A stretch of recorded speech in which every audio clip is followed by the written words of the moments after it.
of these equations and hence obtain an equation that only depends on the radial parts. And hence solve for UA, U's, and V's. Now the complicated term, well, there are two things, Psi2 and what I call Psi2 and Psi1, they have different angular dependencies. So I should somehow relate them to each other. That is one thing. Secondly, this sigma.p has angular derivatives. So I should get rid of all of them. What I can do is, this is one thing I will use. And remember, sigma 1/2 sigma is S. That's also another thing I will use.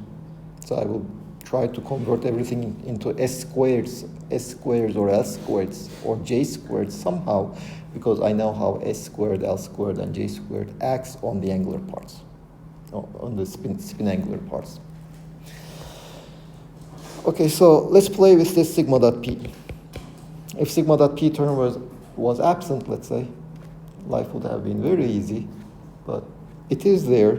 So let me first write it in this form, 1/r squared sigma.r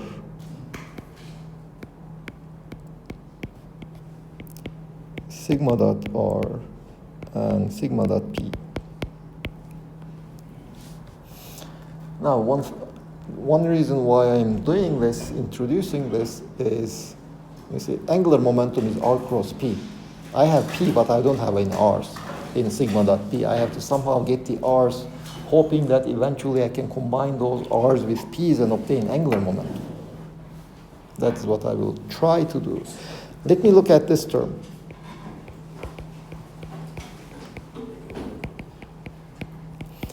Which I can write as sigma I, sigma j, xi, pj.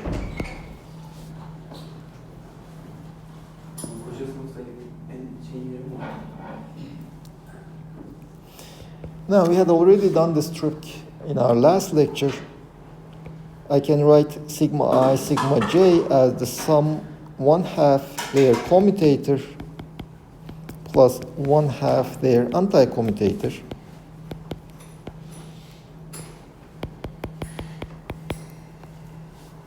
Their commutator is nothing but Kronecker delta. Their anti-commutator is I epsilon I j k sigma k. So this is Kronecker delta I j x I p j. This is twice. Plus I sigma k I j x I p j. Which one? Commutation relation, sigma k logic, anti-commutation relation.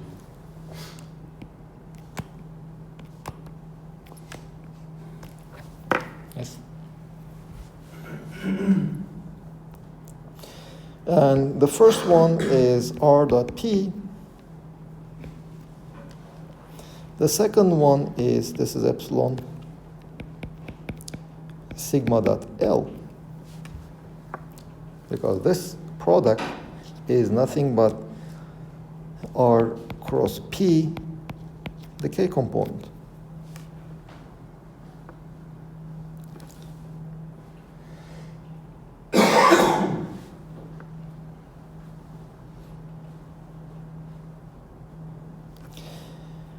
So my sigma dot p now became, well, let me write the first one as sigma dot r hat. I'm just dividing by 1/r. I'm using one of these two factors of r to convert this r vector into r hat.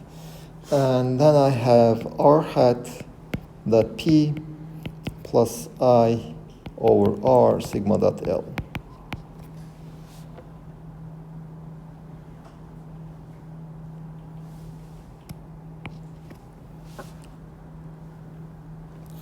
Now, r hat dot p is nothing but minus I del over del r. It's the radial derivative.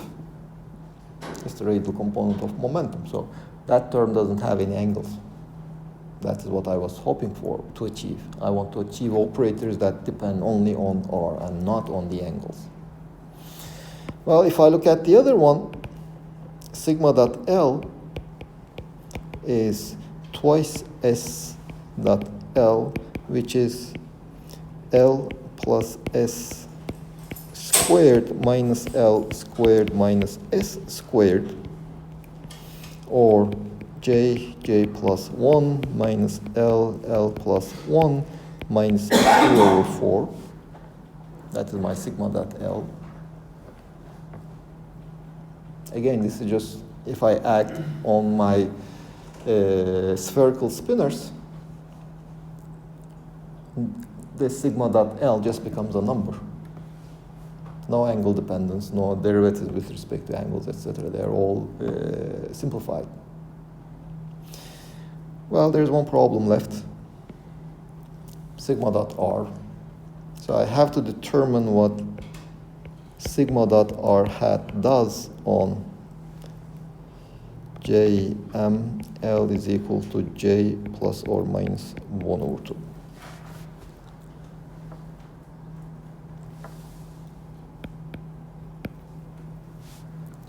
This is what I need to determine now.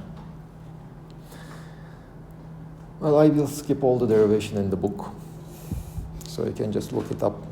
I mean, it's just, you can either write R hat as sine theta, cosine phi, sine theta, sine phi, cosine phi, cosine theta. Put it in sigma dot R, it becomes a 2 by 2 matrix. This is a 2 by 2 matrix. Just multiply those 2 by 2 matrices and try to simplify the obtained expression. There's a somewhat simplification in the book. Well, I'm not so happy with that, but you can also follow it just looks at the case R hat is equal to Z hat. Then of course theta is equal to 0, phi, you can just give it whatever value you want. This is what the book does. So all the expressions simplify. At the end of the day, you can actually show that this is minus L is equal to J minus plus 1 over 2 Jm.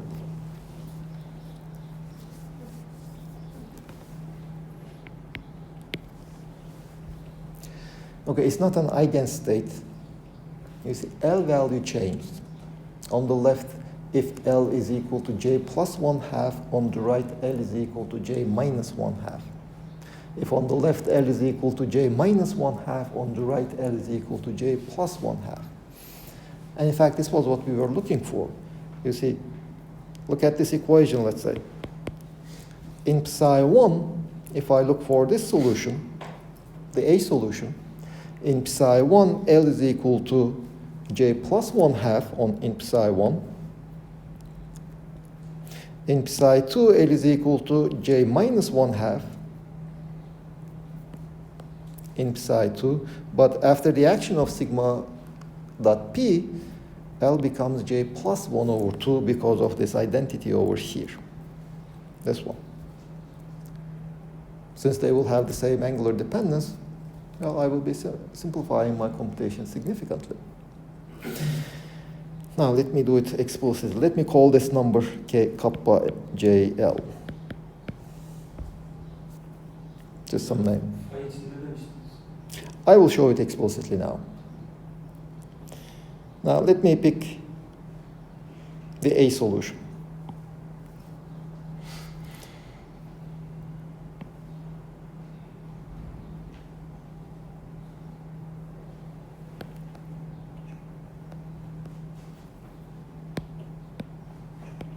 This is the solution I'm looking for.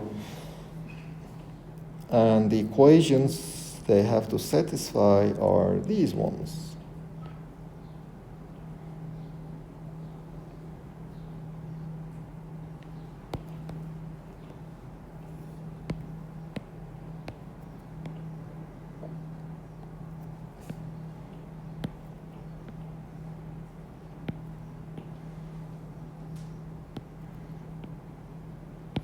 And remember, this is my Psi1, this is my Psi2.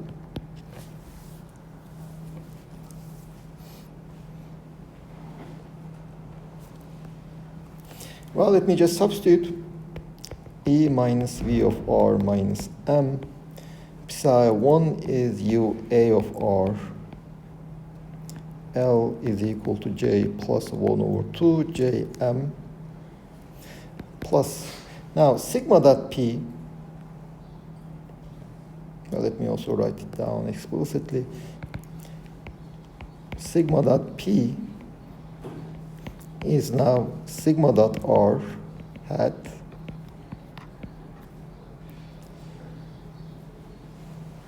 minus I del over del R. Then I have I over R sigma dot L, which is KJL.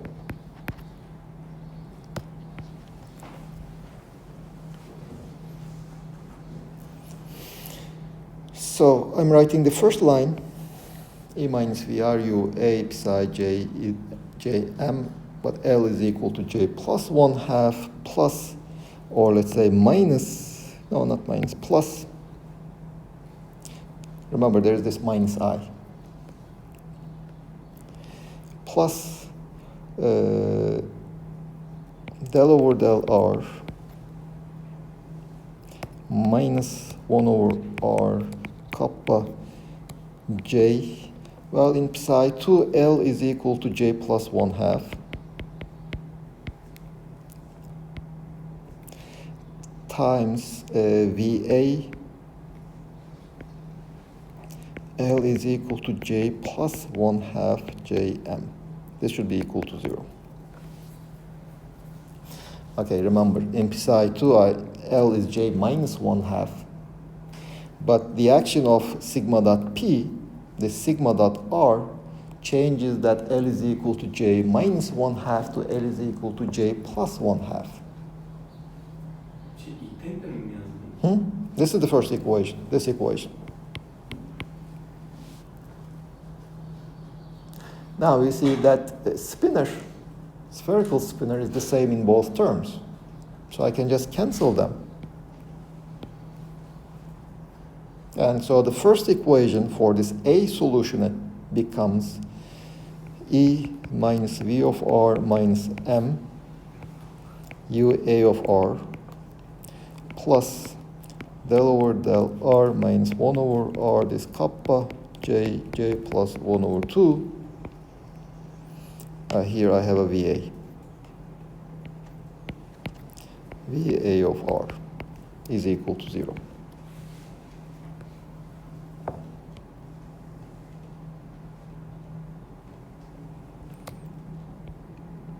So now I have a differential equation that depends only on the radial coordinates. I'm essentially doing some separation by parts. Separation of variables, sorry. I just separated the radial part from the angular part. I already know the angular part from the angular momentum, etc.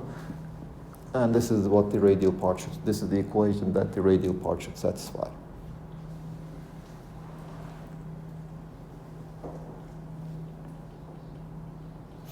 Now let me look at the other equation,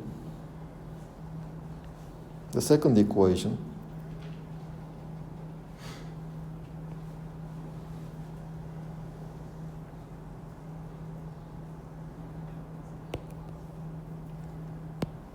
This is my second equation. Okay, I see that only Dennis is writing and nobody is using pencil, so I can just copy paste, right?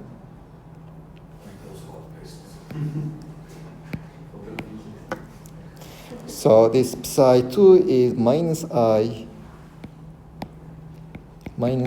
VA of R, my spinor harmonics, Jm L is equal to J minus 1 over 2. This is my psi2.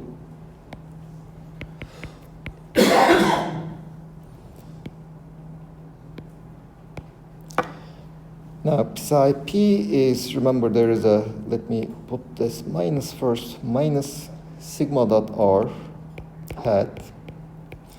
I have minus I del over del r plus 1 over r kappa j. Sorry, let me just make one correction here. Psi2 has L is equal to J minus 1/2. So this is J minus 1/2. Yes. So here I have JL plus 1/2.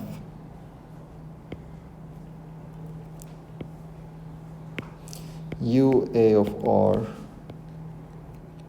L is equal to J minus 1/2 JM. This should be equal to 0. Again, psi1 actually has L is equal to J plus 1/2, but the action of sigma dot R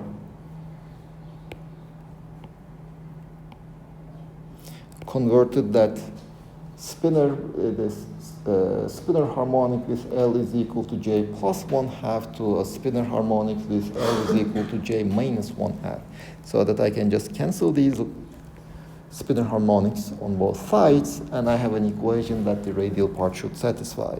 So let me cancel an I from both terms.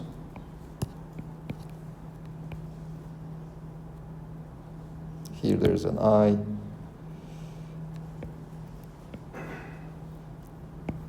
This becomes minus 1. So we end up having E minus V of R plus M VA of R plus del over del R minus 1 over R. Hocam niye minus oldu? İyileri sadeleşsin mi?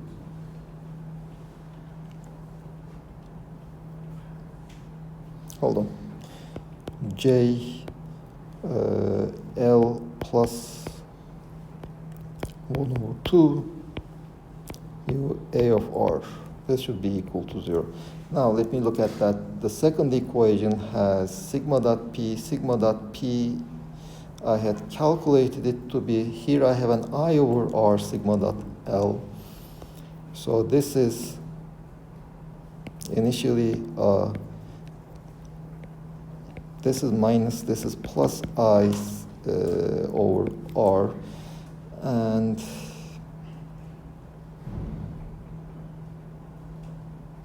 there is a minus sign over here. And I'm dividing everywhere by I. So this becomes plus, this becomes, this minus I moved in, so that is why here I now have a minus 1. This is my other equation.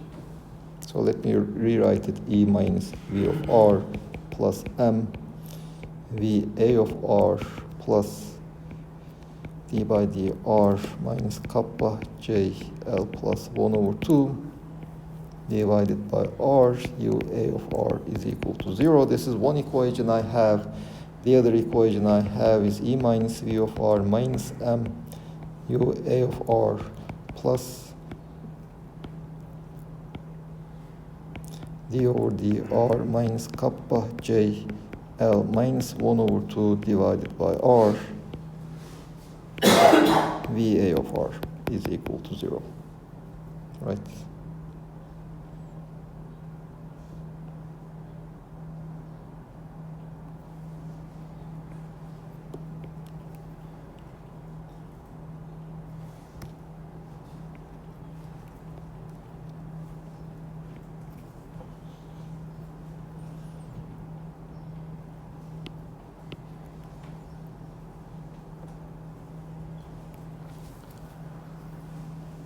Now let me look at this, what these kappas are. I have kappa J plus 1 over 2 is, remember this is J plus 1 minus J plus 1 over 2, J plus 3 over 2 plus 1. No. J plus 1 over 2, J plus 3 over 2 minus 3 over 4. This is my kappa. This one.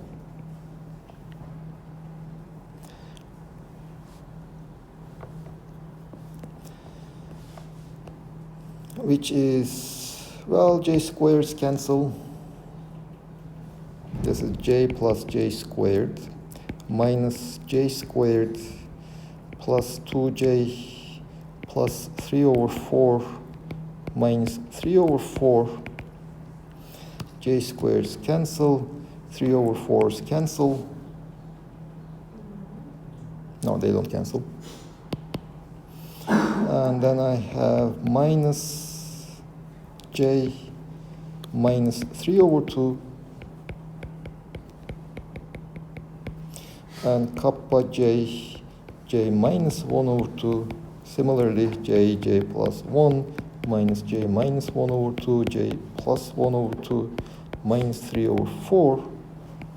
This is j squared plus j minus j squared minus 1 over 4 plus minus 3 over 4. Again, j squareds cancel, so this is j minus 1 minus 1 over 2. Evet, evet.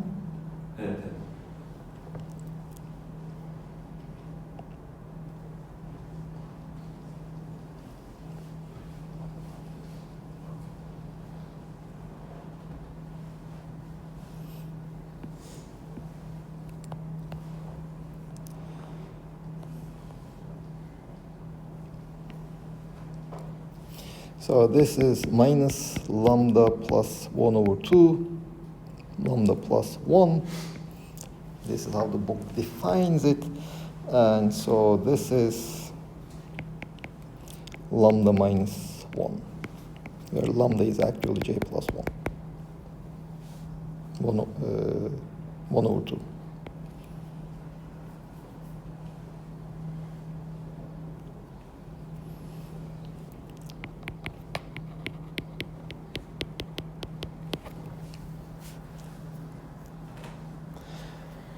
Now, okay, this is for the A kind of solution. Remember, we had two kinds of solutions.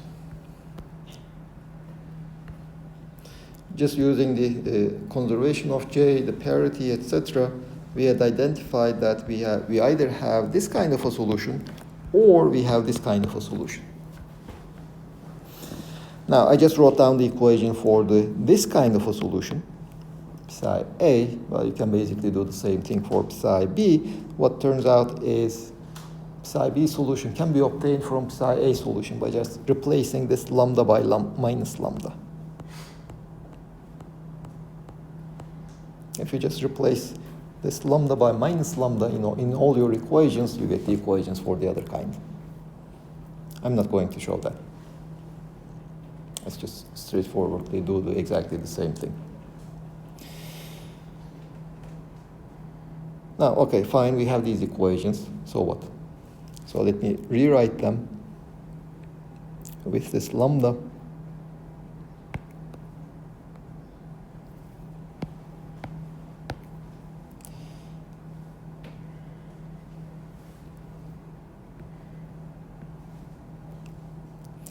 So j plus 1/2 is minus lambda plus 1, so that makes this plus lambda plus 1, and the other one is lambda minus 1, so this is lambda minus 1.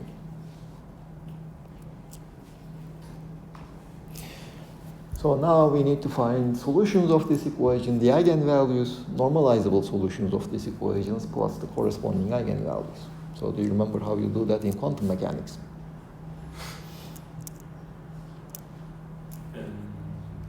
So let's choose V of R, by the way, as Z alpha divided by R. Alpha is random constant. Alpha is random. E squared. Okay. And let's make some simplifications. I will call epsilon as E over M and X as M times R. Remember, M times R is dimensionless. In our units, H bar and C is equal to 1. Similarly, epsilon is dimensionless because mass and E, they are both expressed in terms of energy. The ratio is again dimensionless. So if you divide your equations by M everywhere, what you get is epsilon minus Z alpha divided by X plus 1 plus d by dx plus lambda plus 1 over x ua should be equal to 0, and epsilon minus the alpha over x minus 1 ua of x plus d by dx minus lambda minus 1 over x va of x should be equal to 0. Okay, how do you solve such a system? I just divided everywhere by m. Well, you first look at the asymptotics. At least asymptotically, we know that they all have to go to 0. And then, We can work VAs and UAs yeah, we can. I mean, we can obtain an equation for, I don't know, VA only, for example. That's an option. because if we sum and subtract them, That maybe we can get some. summing and subtracting them won't. Yeah, I can group them, but it won't really give me much.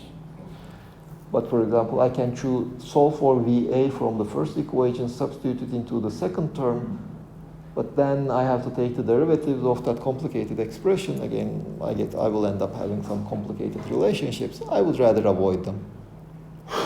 Let's see what happens to these equations when x is very large. Well, when x is very large, z alpha over x, I can just eliminate them, get rid of 1 over x terms. I have the derivative terms and the constant terms. X terms will just go to 0.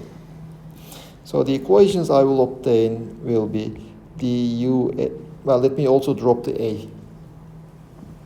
du by dx plus epsilon plus 1 of v is equal to 0. This is the first equation.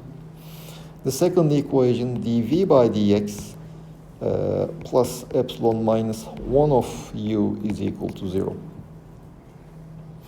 Now let me get rid of v. This equation tells me that d squared u by dx squared plus epsilon plus 1 dv by dx is 0. But the second equation tells me that dv by dx has to be minus epsilon minus 1 of u. Should be equal to 0. So I end up having d squared u by dx squared plus 1 minus epsilon squared u should be equal to 0. Now the first question, epsilon, is it larger than 1, smaller than 1? Can we say anything about that? And remember, we are looking for bound states.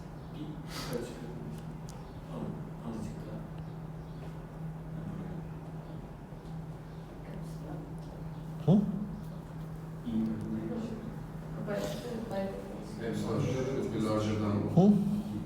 One is the energy is negative for bound state nitrogen, but this time Bound we're state. working relativistic, so Well, you see, epsilon minus m is what remains of the energy after you subtract rest mass energy. That is epsilon minus m. Or epsilon minus 1, to be honest. Epsilon minus 1 is just E minus m over m. So E minus m is what remains after you subtract the rest mass energy, which should be negative for a bound state. So this should be less than 0. Yes. So epsilon is smaller than 1.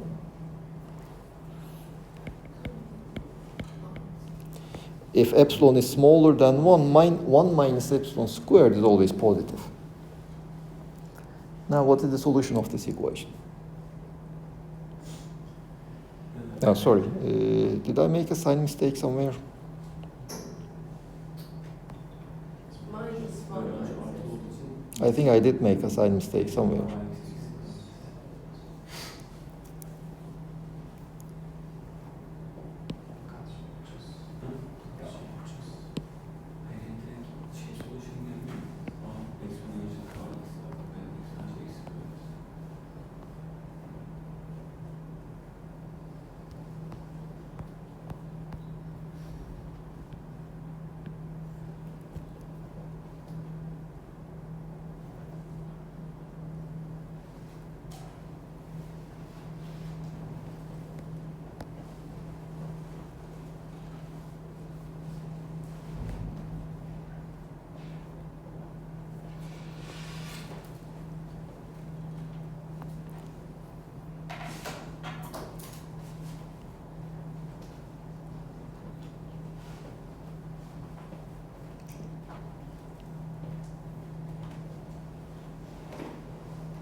Apparently I forgot to write down the equation. I made a sign mistake somewhere because you see, this is positive. If that is positive, it tells me that this is an oscillating solution. That is not something I like. Does anybody have the book? Are these the equations in the book? No, it's minus. Where is the minus sign? In front of 1 minus okay.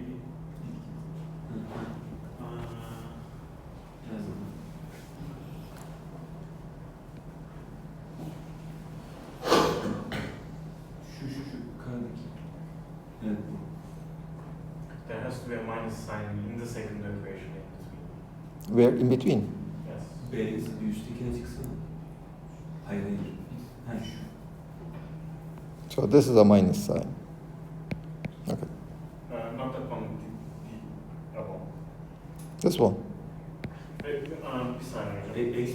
Epsilonlar bir sonraki. V'nin türevi olan term Ha bu da başındaki işaret minus sign. şey. In the first line or the second one? In the Oh, in the second one. V'nin türevi. Okay, this is a minus sign. Okay. Now, why do I know? Because if this is positive, that's an oscillating solution which doesn't go to zero at infinity. I'm looking for a solution that goes to zero at infinity. So this should be, if this term is minus sign, so here I have a negative sign. So here, Kitaptaki ters. Şöyle sanırım U ile V'yi Evet şöyle yazmış. şey tanımlamışsınız bir de. Tam tersi tanımlamışsınız. Çünkü Alttaki üstteki denklemin şeyleri ters kitapta. well, this is probably the B equation.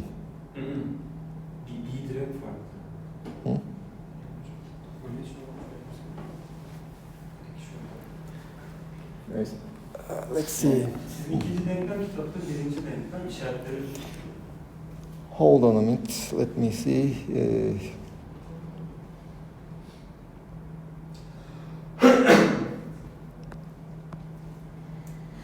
These are the equations I have.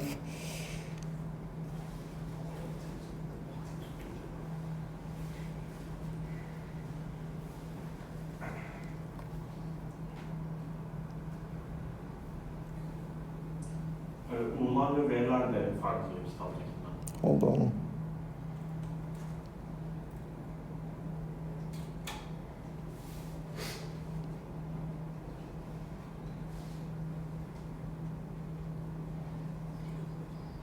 This is minus.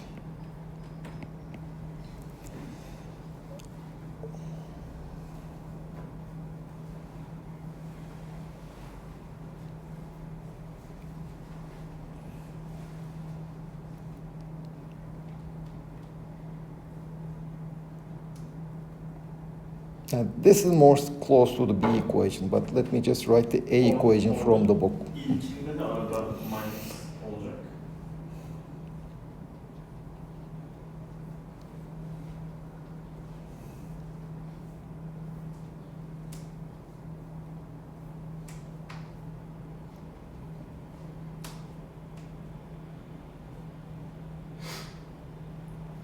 Okay. Let me just take the equations from the book.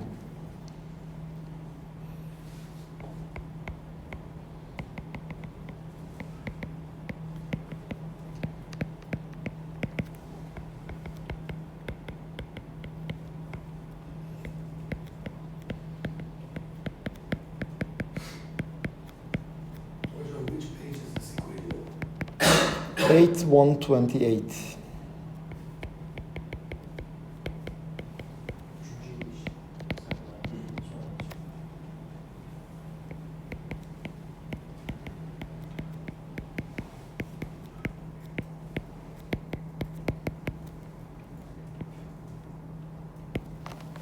Okay, thank you. So these are the equations in the book.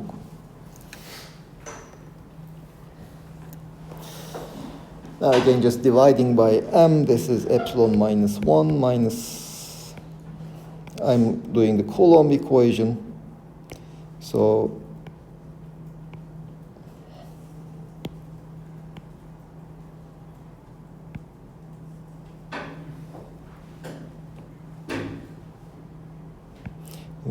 is equal to minus z alpha over r. I divide everywhere by m. I obtain epsilon minus 1 plus z alpha over x u minus d over dm dx plus lambda plus 1 over x v is equal to 0, epsilon plus 1 plus z alpha over x v plus d over dx minus lambda minus 1 over x u is equal to 0. Now this is the one we are solving. We are looking at what happens when x is very large. The equations we have are epsilon minus 1 of u minus dv by dx is equal to 0, and epsilon plus 1 of v plus du by dx is equal to 0. I just take the second equation, take its derivative, d squared u by dx squared plus epsilon plus 1 of dv by dx. This is still 0, which will be d squared u by dx squared plus epsilon plus 1. Okay, from the first equation, dv by dx is epsilon minus 1v u. This is equal to 0.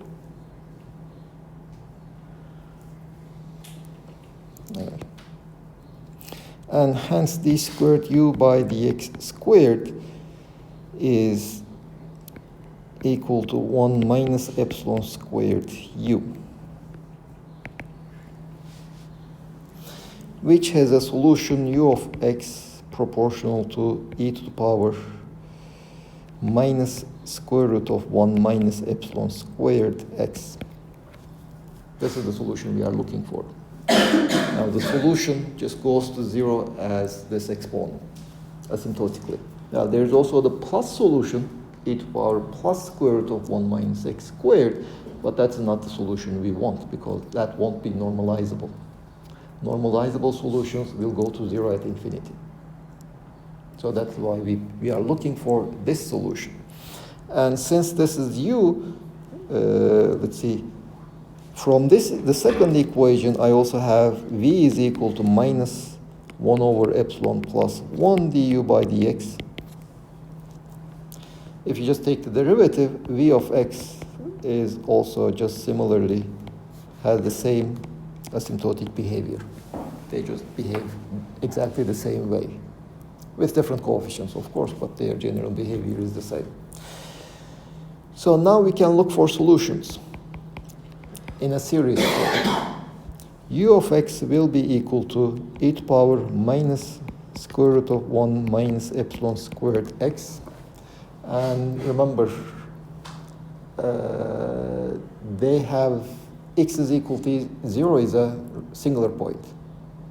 So it's not a Taylor expansion. In integer powers of x, we can have some general x to the alpha, sum over n, a n, x to the n, and from 0 up to infinity. This is our u of x. Similarly for v of x, which will be e to the power minus square root of 1 minus epsilon squared x, x to the beta, sum over n from 0 to infinity, b and x to the n. These are the general solutions we have. So we have to be able to choose alpha, beta, a, n, b, n such that these solutions satisfy our equations.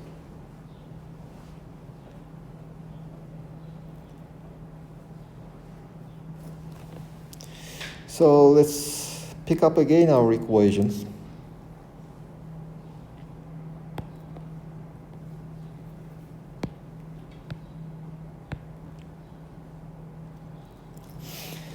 So let me write their series. So I have epsilon minus 1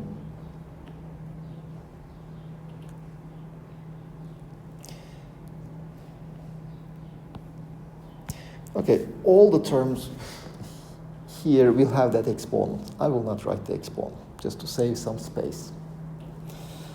And sum over n 0 to infinity, all the terms will have this sum. So let me also write that some outside.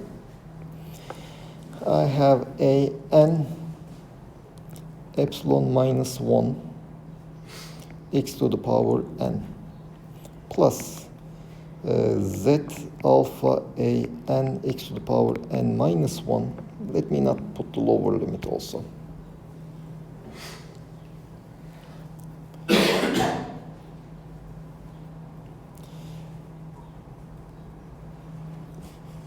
Minus bn, sorry, this is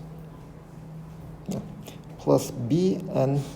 When I take the derivative, it will bring down a beta plus n x to the power n minus 1 plus lambda plus 1 bn x to the power n plus beta minus 1 n plus beta minus 1. These are n plus alpha, and this is n plus alpha minus 1. Oh, I don't like my notation. This alpha is not this alpha. So let me put an alpha bar over here.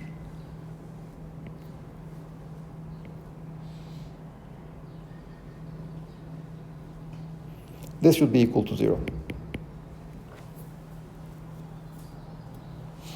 This is the first equation I have.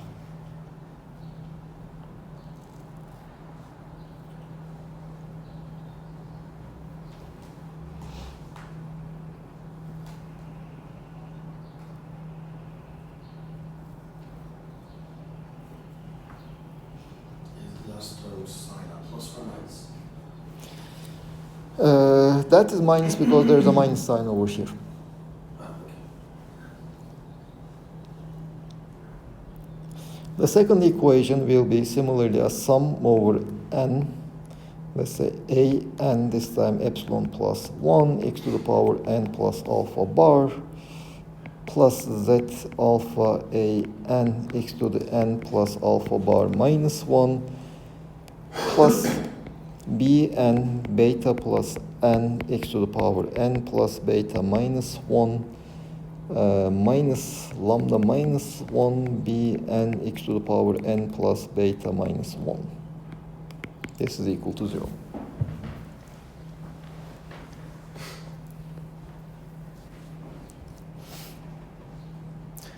Okay, the first thing we should note is alpha bar is equal to beta.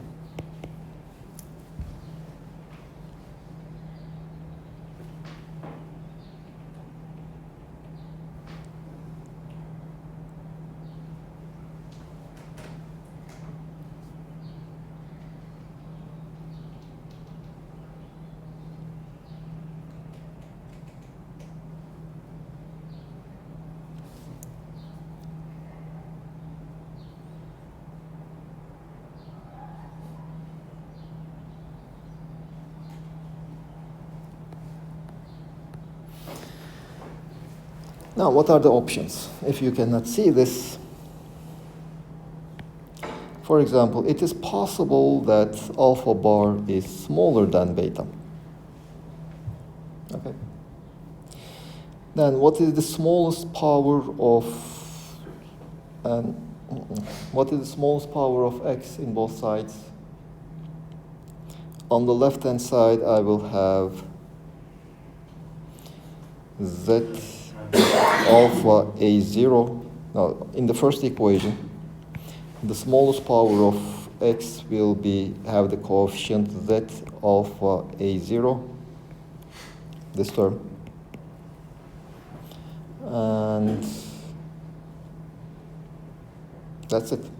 This should be 0, which tells me that a0 should be 0.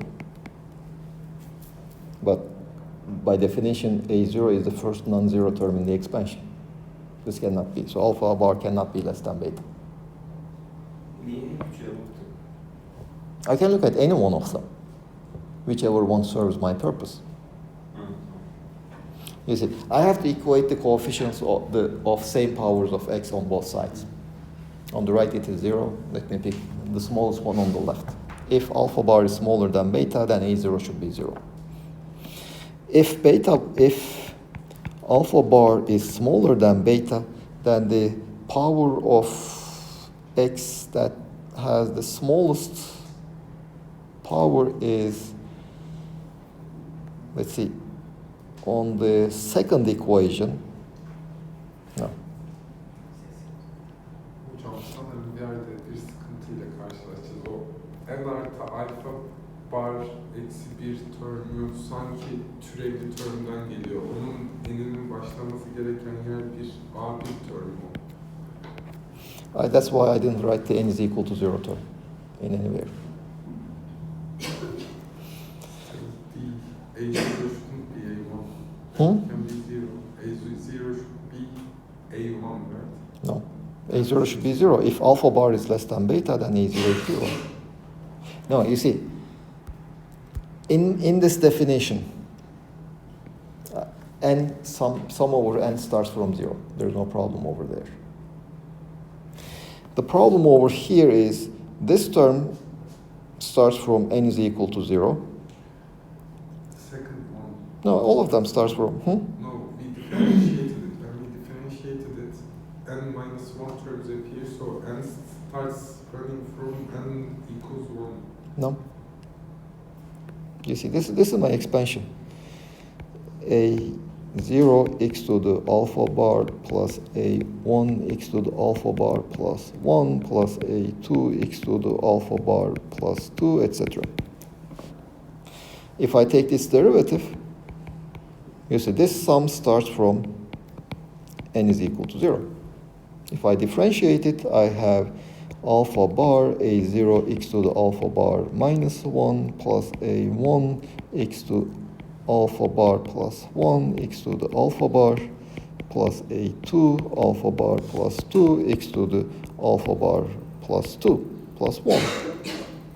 Again, if I write it as a sum, I can start it from 0.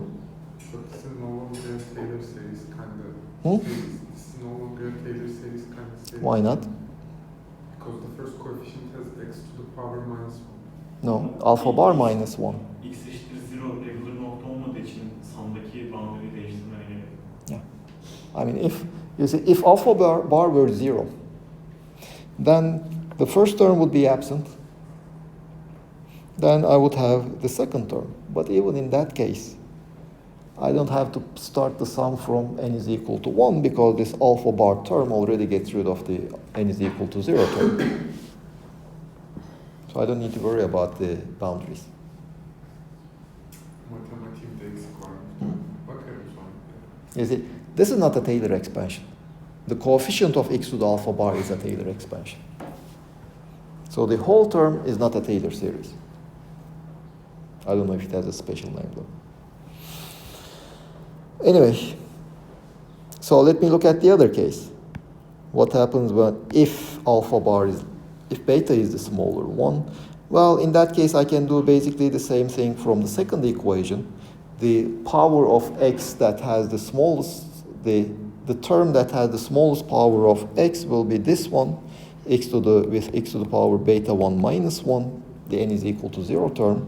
And the coefficient of this term will be z alpha b0. On the right hand side, there is no such term, so this should be 0.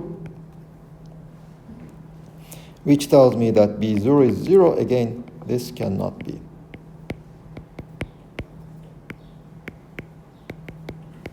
Because alpha bar and beta are chosen such that these sums start at n equal to 0. That's the way how I define alpha bar and beta. So alpha bar and beta, basically, they have to be the same. Because if alpha bar and beta are equal, again, in both equations, I can look at the term that has the smallest power of x. It is, well, the second, third, and the fourth terms with n is equal to 0. That gives me, okay, so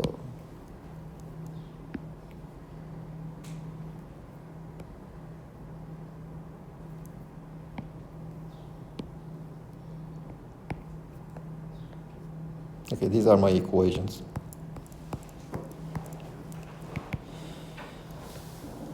Now, in both of those equations, I can write the n is equal to 0 term.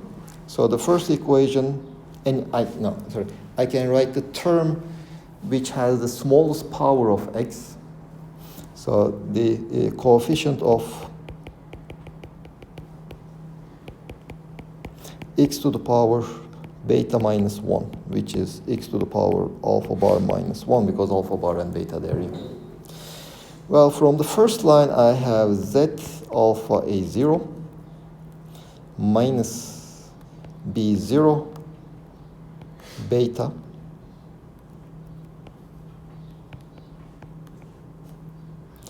minus lambda plus 1 b0. This should be equal to 0.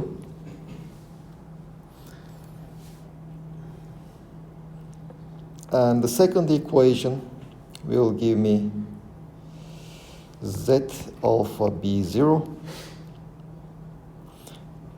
plus a0 beta minus lambda minus 1 a0 is equal to 0.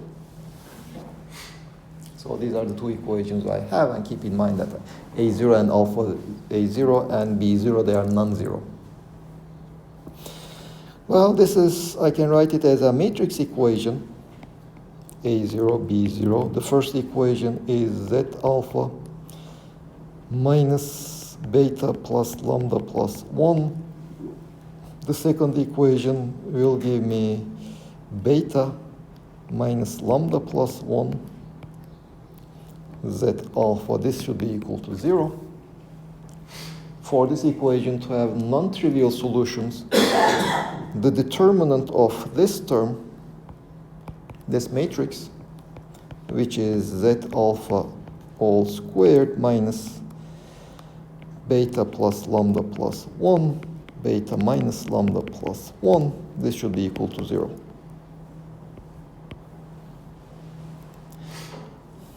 So this gives me solve for beta.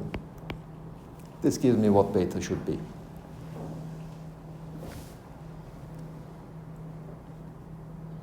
So I know the first term in my expansion. Now let's try to find the eigenvalues. What I'm really interested in is actually the eigenvalues of my equations. And once you have the once you obtain beta, this equation gives you a relation between a0 and b0. That equation tells you what the ratio of a0 to b0 is. It doesn't tell me what a0 and b0 are, because, I mean, just those differential equations cannot tell me what the normalization is. So up to a normalization, I can determine what a0 and b0 are from this eigenvalue, from this matrix equation. Is the ratio or exact values are No. important? And for me, at least, since I'm just looking at my differential equation, which doesn't fix the normalization, the only thing that is important is the ratio. I can just define one of them to be, let's say, 1, which will fix my normalization, then all the rest I can determine. Okay, so this is from the coefficient of x to the power beta minus 1. So let me look at the coefficient of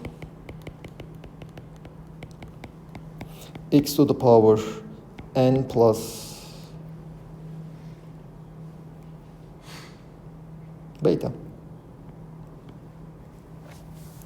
in all the terms. Okay, where do I get x from the first equation? The first term is an epsilon minus 1. It's already in the form x to the power n plus alpha. The second term is, if I want to have x to the power n plus beta, remember this is x to the power n plus alpha bar, I have to replace everywhere n with n plus 1. So this is z alpha a to the power n plus 1. Z alpha a to the power n plus 1 is the coefficient of x to the power n plus alpha bar,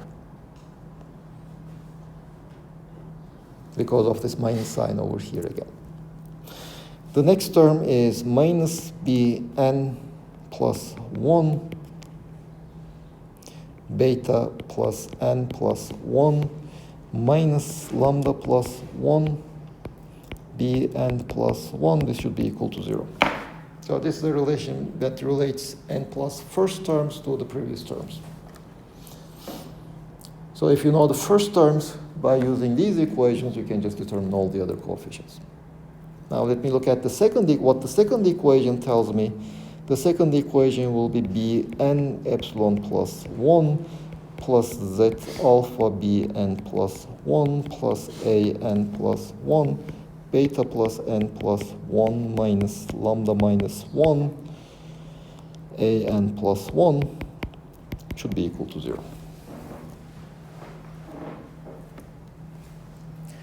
Again, these are just the recursion relations. Once you know an, bn, this equation will tell you what an plus 1, bn plus 1 are. So once a0, b0 are known, all the other coefficients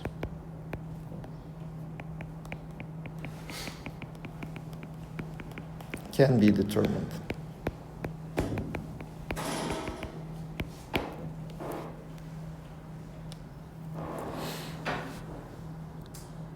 Can somebody check the expressions in the book? I'm not so sure that these are also correct.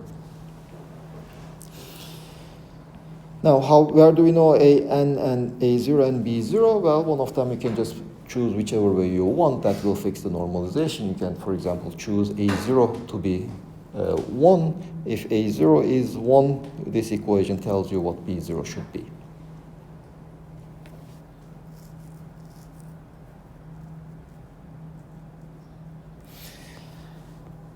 Now, up to this point, we don't know what the eigenvalues are. It seems that epsilon can take any value that you like. Now, to see whether that is the case, we have to see how this series behaves. 10 minutes, tops. No, the lecture. Yes, this now I obtained a recursion relation which will give me the solution. But I still don't know the eigenvalues. To determine the eigenvalues, I have to see, at least the experience tells us that I have to look at how these coefficients behave for large values of n. My point will be this one. I will try to show that an and bn, they behave like 1 minus epsilon squared to the n divided by n factorial.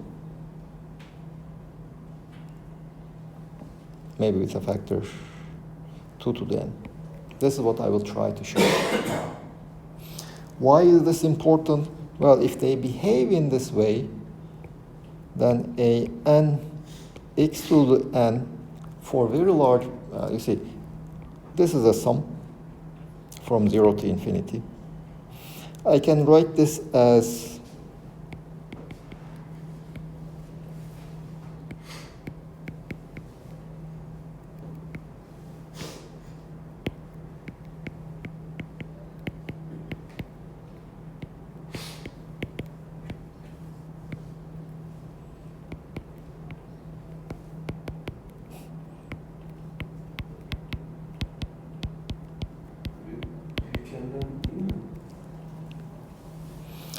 you see, this term cancels all the terms in the second sum from 0 up to capital N.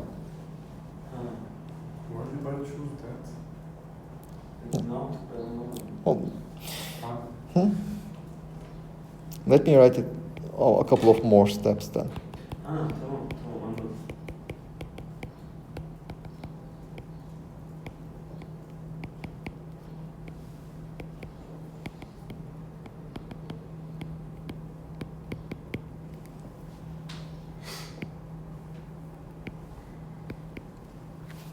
I just separated the first capital N terms and the rest.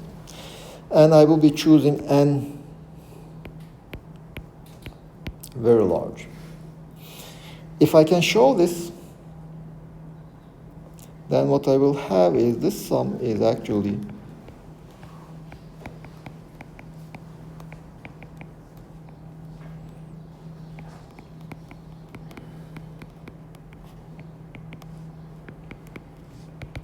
x to the n.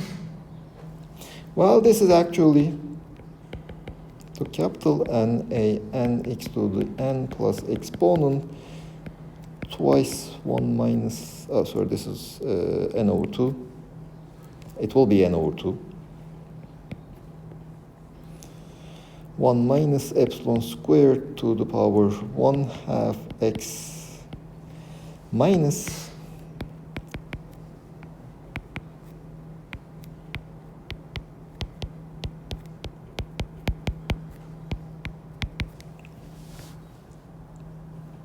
guys, this exponent doesn't contain the terms from capital N to infinity. Sorry, this is n plus 1. It contains all the terms from 0 to infinity. That is what I'm subtracting here. And hence this becomes n from 0 to this capital N, a n minus x to the n plus my exponent.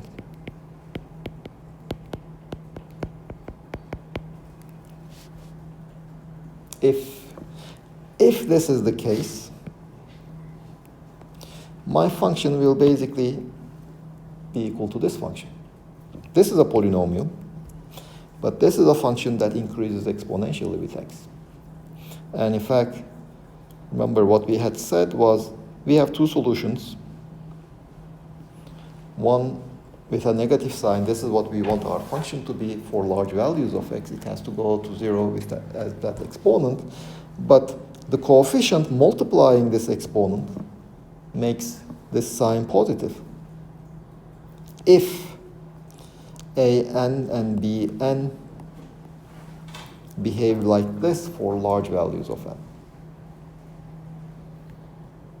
So although I determined that I want my asymptotic form to be exponentially goes to 0, multiply by some function. But if this is the case, this one, then I know that what multiplied my exponent is exponentially increasing. So the product will not go to 0. The product will not be normalizable if a_n and b_n behave like this for large values of n. It's a series. I mean, if there are finite terms in the series, it's a polynomial. If there are infinitely many terms, it's not a polynomial. In fact, that will be our solution. If there are infinitely many terms in the sum,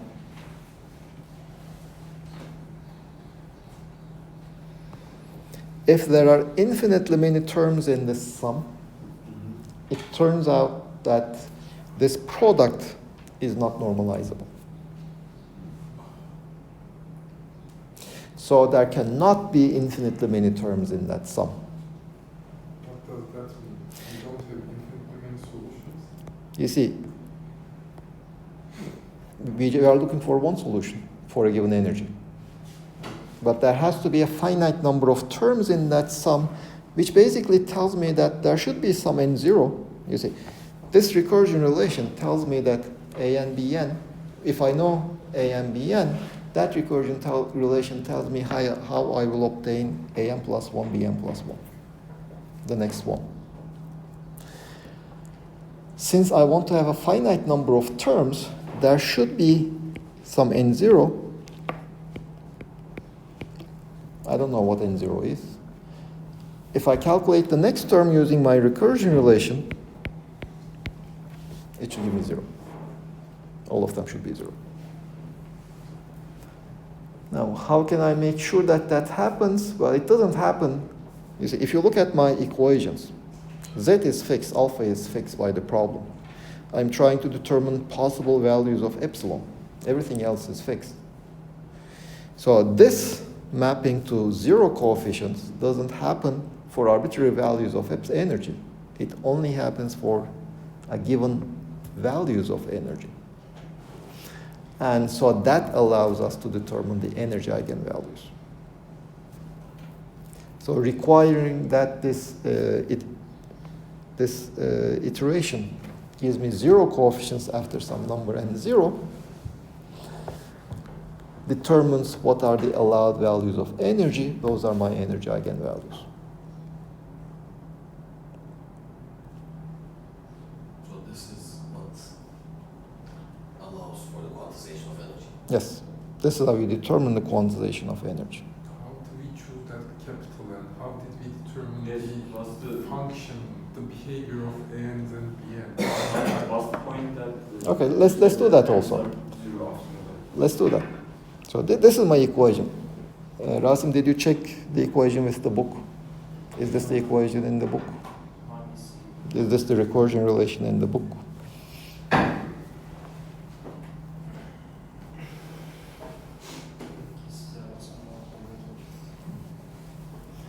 The book uses I.